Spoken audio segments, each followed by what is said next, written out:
আসসালামু আলাইকুম। সবাইকে স্বাগত জানাচ্ছি এসকেএস ফ্যামিলি থেকে। আমি শাহনাজ পারভীন। নিশ্চয়ই সবাই অনেক ভালো আছেন। আলহামদুলিল্লাহ, আমিও অনেক ভালো আছি। প্রতিদিনের মতোই আরেকটি ডেইলি ব্লগ নিয়ে চলে আসলাম। শুরুতে সবাই একটা লাইক দিয়ে দেবেন। তাই তো আজকে রাত্রে ঘুমাতে অনেকটা দেরি হয়েছিল। আর কেন দেরি হয়েছিল সেটা আপনাদেরকে প্রথমে দেখিয়ে দিলাম। ঘরের একদম বেহাল অবস্থা। আর এদিকে রাত্রে প্রচণ্ড বৃষ্টি হয়েছে, তার জন্য বেলকনিতে একদম পানি এসে পানিতে মাটিতে ভর্তি হয়ে গেছে। বৃষ্টি আসলে পাতাগুলো অনেক সুন্দর দেখায়, তাই না? একদম চকচক করে। আমার তো খুবই ভালো লাগে। তাই তো এখন আমি আগে রুম পরিষ্কার করে নেব। সেটা তো স্কুলে গেছে, বাসায় নেই, ওর বাবা অফিসে চলে গেছে। তবে আমি অবশ্য যাবো স্কুলে, কিন্তু দেরি হবে একটু। তো বললাম যে সকাল সকাল আগে ঘরগুলো পরিষ্কার করে নিই।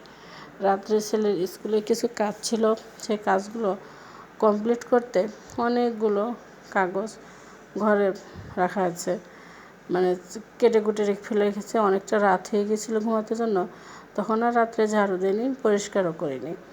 তো ভাবলাম যে সকালে ওগুলো পরিষ্কার করব। এদিকে আবার সকালে ঘুম থেকে উঠে দেখি যে প্রচুর বৃষ্টি, যেহেতু তাহলে বেলকনিও পরিষ্কার করতে হবে। তাহলে ভাবলাম যে আগে রুমগুলোই পরিষ্কার করি, তারপরে যেহেতু বৃষ্টিও হয়েছে খিচুড়ি রান্না করব। ছেলেও খুশি হবে, আবার বৃষ্টি হয়েছে খিচুড়িও ভালো লাগবে খেতে।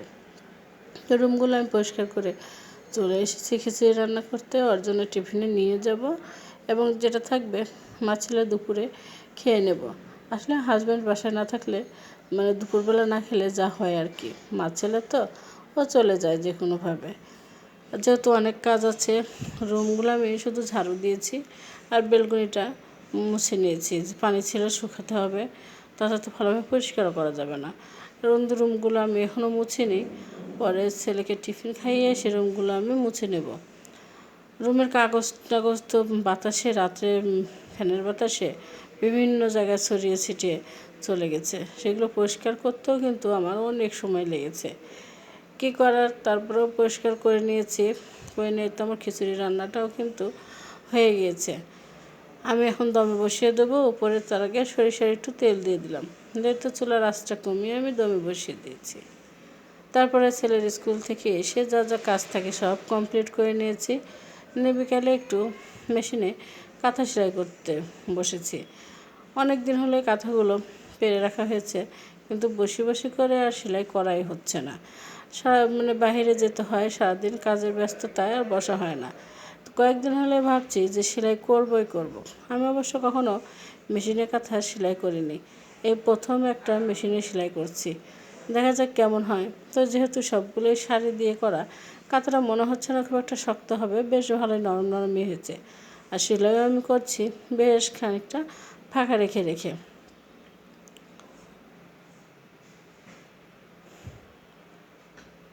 তো কাঁথা আর একটা পাড়া আছে, এটা সেলাই হয়ে গেলে ভাবছি ওটাও আমি সেলাই করে নেব। আর আজকে যেহেতু মাছের জন্য একবারে রান্না করে নিয়েছি, সেজন্য অনেকটা সময় পেয়েছি। আর এরকম অনেকটা সময় পেলে কিন্তু যে কোনো কাজই অনায়াসে করা যায়। কিন্তু অন্য দিন তো আর এত সময় পাই না। দেখা যায় যেদিন সময় পাই সেদিন একটু বসি, আর যেদিন সময় না পাওয়া যায় সেদিন আর মেশিনে বসাই হয় না। এই তো আমার কাঁথাটা সেলাই কিন্তু হয়ে গেছে। আমি এখন যে সুতাগুলো বের হয়ে আছে কিছু কিছু জায়গায়, সেই সুতাগুলো আমি কেটে দেব। তারপরে কাঁথাটা আপনাদেরকে দেখাবো। একবারে বড় কাঁথা কিন্তু এটা সেলাই করেছি, খারাপ হয়নি খুব একটা, ভালোই হয়েছে কিন্তু। এই তো আমি সুতাগুলো কেটে দিচ্ছি। কেটে দেওয়ার পরে কর্নারগুলো আমি সেলাই করে দেব। আজ এই পর্যন্তই। সবাই ভালো থাকবেন। পরবর্তী ভিডিও দেখার জন্য আমন্ত্রণ রইল। আল্লাহ হাফেজ।